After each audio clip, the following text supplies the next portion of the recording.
Samantala, hinihimok ni Quezon City Mayor Joy Belmonte ang mga backyard hog racers sa lungsod na voluntaryong isuko ang mga alagang baboy na may sintomas, lalo na ngayong may banta ng African Swine Fever. Sa monitoring ng Veterinary Office ng Quezon City, aabot sa 240 na hog racers ang nakita nila sa bahagi ng Payatas. Nagtalaga na sila ng 4 na quarantine checkpoints kabilang na sa Commonwealth Avenue, Balintawak, Mindanao Avenue at NS Amoranto para tiyaking hindi makakapasok ang ASF sa lungsod. Samantala, sabay-sabay namang tumikim ng lechon ang mga opisyal ng lungsod ng Department of Agriculture at ilan pang hog racers sa bansa. Yan ay bilang paghahayag na ligtas kainin ang karneng baboy.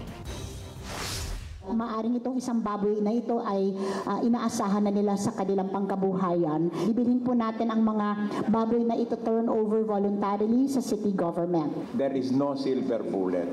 Ayaw namin magpingpong yung mga baboy mula sa infected area, sa non-infected area, north, south, south-north. Kaya napaka-effective nitong mabigat na tulong na ginawa ng Quezon City.